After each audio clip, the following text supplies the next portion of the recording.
Well, over the past several years, social media platforms have come under fire for allowing hate speech, disinformation campaigns, and outright falsehoods to fester, sometimes leading to violence.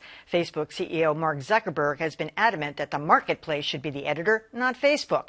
But now even he is seeing the light.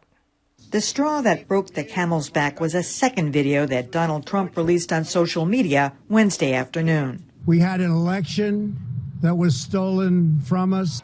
Those claims, of course, are what fueled the mob attack on the nation's capital. And finally, social media banning the president. Moments ago, Mark Zuckerberg announced it will extend the block on President Trump's Facebook and Instagram accounts indefinitely. Zuckerberg said, "We believe the risks of allowing the president to continue to use our service during this period are simply too great."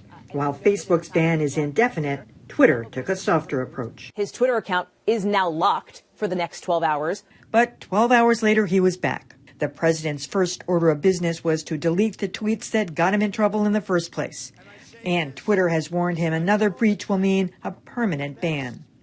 Still, not everyone is convinced the social media takedowns are all that altruistic. I mean, to think about the tech sell-off we saw yesterday, in part because of expectations that we're going to see tighter regulations. Is this Zuckerberg and Facebook looking to get ahead of what might be inevitably that? And with a new administration poised to take a harsher look at social media and its influence on public discourse, this could indeed be the first step in self-regulation before the hammer comes down. Well, Dan Kennedy, you follow this very closely. What's your take on that? That regulation is just, it's going to happen, it's going to come at some point in the future, and that these social media companies are trying to get ahead of it a little bit, or was this just simply the right thing to do at the right time? Well, it was certainly the right thing to do. One thing I want to push back a little bit against many people is the idea that you can that they should have acted, the social media company should have acted a long time ago and taken action against President Trump. Look, President Trump is an authoritarian. He's a liar.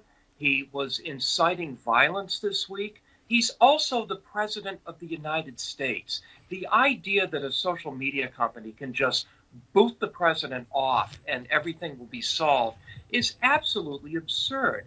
And as much as I have huge problems with the way Mark Zuckerberg has run Facebook and Jack Dorsey has run Twitter, I think that they've had a terrible dilemma put in their laps. And I don't know that any of us would have any better idea of how to handle that than they have. You know, I'm with Dan on this, and I think I'm in the minority on this. I think a lot of people have said that Twitter and Facebook should have pulled him down a long time ago.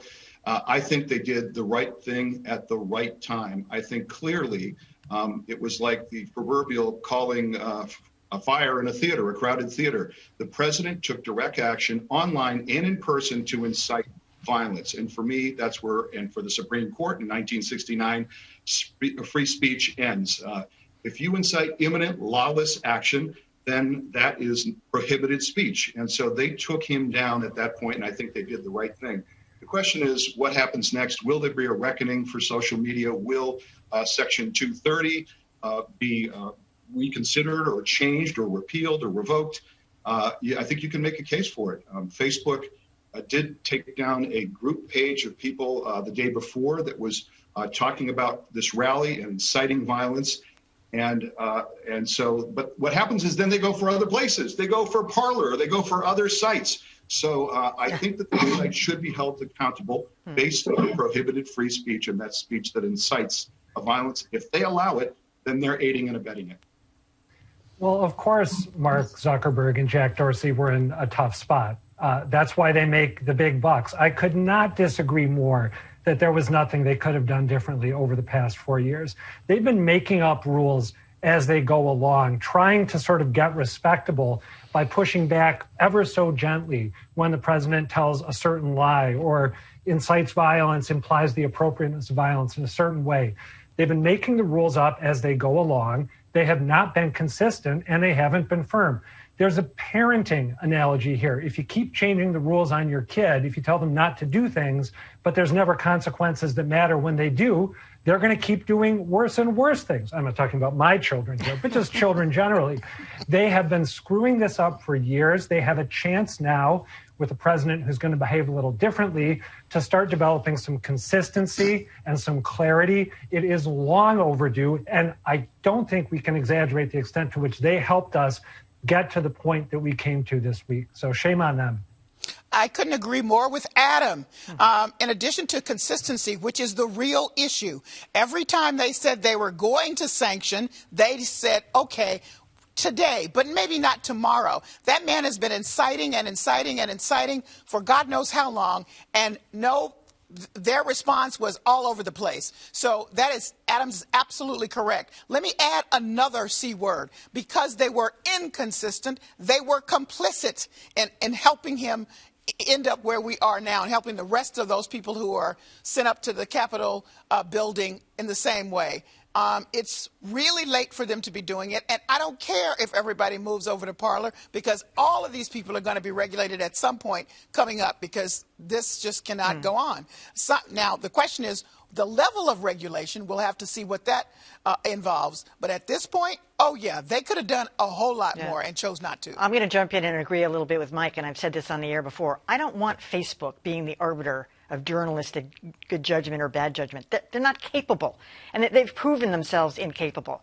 I mean, do they have the money to hire a staff? Yeah. Is that what you're suggesting? They should have hired hundreds more people and made themselves a legitimate news organization? Right now, they're an aggregator. They're a regurgitator. They are not a news organization. I don't want them being the arbiter. I'm not talking about them being an arbiter of all things. We are talking specifically about this man inciting. That's what we're talking about. Yeah, I agree with that.